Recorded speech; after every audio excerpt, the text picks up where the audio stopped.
জুবিন গাৰ্গৰ নামত উৎসৰ্গিত হ'ব মহিলা বিশ্বকাপৰ উদ্বোধনী অনুষ্ঠান। জুবিন গাৰ্গৰ নামত 40 মিনিট সময় পৰিৱেশন কৰা হ'ব অনুষ্ঠান। জুবিন গাৰ্গৰ প্ৰতি সন্মান প্ৰদৰ্শন বিচিচিআইৰ সচিব দেৱজিৎ শইকীয়াৰ ঘোষণা। গুৱাহাটীত ICC মহিলা বিশ্বকাপ ক্ৰিকেটৰ কেইবাখনো মেচ আয়োজনৰ বাবে সাজু হৈছে অসম ক্ৰিকেট সন্থা আৰু BCCI। সেই মৰ্মে অহা 30 ছেপ্টেম্বৰত গুৱাহাটীৰ এছিয়া ষ্টেডিয়ামত ভাৰত শ্ৰীলংকাৰ মাজত প্ৰথমখন মেচ অনুষ্ঠিত হ'ব। গুৱাহাটীত ICC মহিলা বিশ্বকাপৰ মেচ আয়োজনৰ প্ৰস্তুতি চলি থকাৰ মাজতে অসমে সহিব লগা হৈছে এক অনাকাংক্ষিত বেদনাৰ। যোৱা 19 ছেপ্টেম্বৰত ছিংগাপুৰত আকস্মিকভাৱে মৃত্যু ঘটে অসমৰ প্ৰখ্যাত সংগীত শিল্পী হাৰ্টথ্ৰব জুবিন গাৰ্গৰ। এই খবৰৰ পাছতে হাৰ্টথ্ৰবক সুঁৱৰি সমগ্ৰ অসমবাসী এতিয়া ডুবিছে দুখৰ মহাসাগৰত। সংগীত সম্ৰাটগৰাকীৰ পাৰ্থিৱ শৰীৰ গোপীনাথ বৰদলৈ বিমানবন্দৰৰ পৰা লক্ষ লক্ষ লোকে আদৰি লৈ অহাৰ সেই দৃশ্যই স্তম্ভিত কৰিছে দেশৰ লগতে বিশ্ববাসীক। ৰাজহুৱা শ্ৰদ্ধাঞ্জলিৰ বাবে সৰুসজাইৰ অৰ্জুন ভোগেশ্বৰ বৰুৱা ক্ৰীড়া প্ৰকল্পত হিয়াৰ আমঠু জুবিন গাৰ্গৰ নশ্বৰ দেহ ৰখা হৈছে। ৰাজ্যৰ মুখ্যমন্ত্ৰী ডক্টৰ হিমন্ত বিশ্ব শৰ্মাই ঘোষণা কৰা অনুসৰি মঙলবাৰে সোণাপুৰৰ কমাৰকুছিত সম্পন্ন কৰা হ'ব মৰমৰ শিল্পী জুবিন গাৰ্গৰ শেষকৃত্য। এনে এক সময়তে ICC মহিলা বিশ্বকাপৰ উদ্বোধনী অনুষ্ঠান জুবিন গাৰ্গৰ নামত উৎসৰ্গিত কৰাৰ কথা ঘোষণা কৰিছে BCCIয়ে। বিশ্ব ক্ৰীড়া মঞ্চত জুবিন গাৰ্গক শ্ৰদ্ধাঞ্জলি জ্ঞাপন কৰাৰ উদ্দেশ্যেৰে কণ্ঠশিল্পীগৰাকীৰ নামত ৰূপায়ণ কৰা হ'ব 40 মিনিটৰ এক অনুষ্ঠান। এই সম্পৰ্কত BCCIৰ সচিব দেৱজিৎ শইকীয়াই কৰিছে মন্তব্য। 30th of September, the ICC's Women's World Cup will start from Guwahati. The opening match will be played between India and Sri Lanka. And along with that opening match, ICC as well as BCCI is planning some opening ceremony.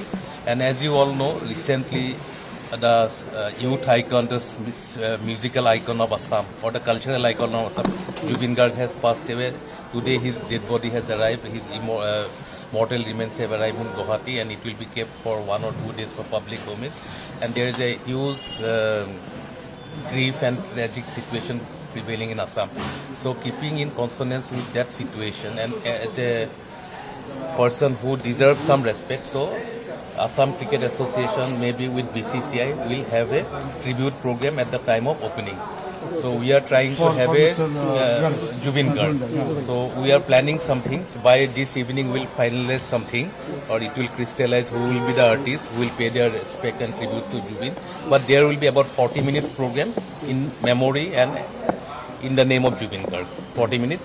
Along with Shreya Ghoshal will also be there. She has already planned to be a part of it.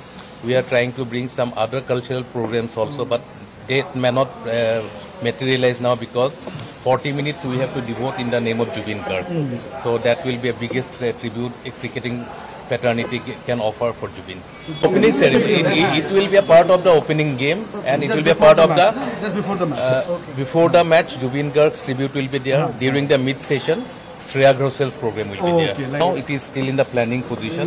So far as mid-innings part is concerned, Shreya Ghoshal will be performing. She will be performing 4-5 of her top hits along with the theme song of ICC Women's World Cup 2025. ইফালে এই অনুষ্ঠানত বিখ্যাত শিল্পী শ্ৰেয়া ঘোষালৰ লগতে কেইবাগৰাকীও Bollywood তাৰকাই গীত পৰিৱেশন কৰাৰ কথা চৰ্চিত হৈছে। অসমৰ প্ৰিয় সন্তানগৰাকীক শ্ৰদ্ধাঞ্জলি জনোৱাৰ অৰ্থে BCCIয়ে গ্ৰহণ কৰা পদক্ষেপক শলাগিলে ক্ৰীড়া ক্ষেত্ৰৰ লগতে বিভিন্ন ক্ষেত্ৰৰ জুবিনৰ গুণমুগ্ধই। BCCI আজি যিটো সিদ্ধান্ত গ্ৰহণ কৰিছে, BCCI সাধাৰণ সম্পাদক অসমৰ গৌৰৱ দেৱজিৎ শইকীয়াদেৱে আজি বিয়লিৰ ভাগত যিটো সিদ্ধান্ত আমি দূৰদৰ্শনৰ জৰিয়তে বা টিভিৰ জৰিয়তে গম পাইছোঁ, সঁচাকৈ আদৰণীয়।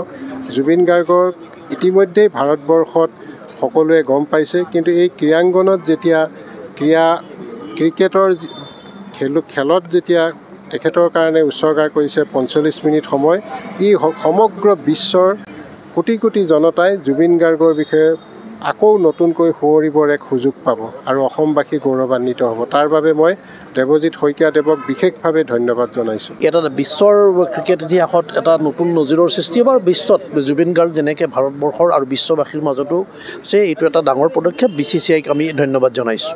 অসমৰ বাবে জুবিন গাৰ্গ কিমান প্ৰিয় আৰু মৰমৰ সেয়া জুবিন গাৰ্গৰ অন্তিম যাত্ৰাৰ সমদল অথবা সৰুসজাই ৰাজহুৱা শ্ৰদ্ধাঞ্জলি অনুষ্ঠানত সমবেত লক্ষ লক্ষ লোকে প্ৰমাণ কৰিছে। অসমৰ সম্পদ জুবিন গাৰ্গক ICC মহিলা বিশ্বকাপৰ ক্ৰিকেটৰ দৰে এক বিশ্বক্ৰীড়া মঞ্চত শ্ৰদ্ধাঞ্জলি জ্ঞাপনৰ সিদ্ধান্তক কৃতজ্ঞতা জ্ঞাপন কৰিছে কোটি কোটি জুবিনৰ অনুৰাগী তথা গুণমুগ্ধই। নিউজ ডেস্ক ৰিপৰ্ট গোগো স্পৰ্টছ এনি। ফিজিকেল এডুকেশ্যন বিষয়ত ডিগ্ৰী পাঠ্যক্ৰমৰ কাৰণে অসম তথা উত্তৰ পূৰ্বাঞ্চলৰ প্ৰথমখন শিক্ষানুষ্ঠান অভিৰুচি ইনষ্টিটিউট অৱ ফিজিকেল এডুকেশ্যন। 2 বছৰীয়া ফিজিকেল এডুকেশ্যনৰ BPEd পাঠ্যক্ৰম আৰু 4 বছৰীয়া BPES পাঠ্যক্ৰমৰ বাবে নামভৰ্তি চলি আছে।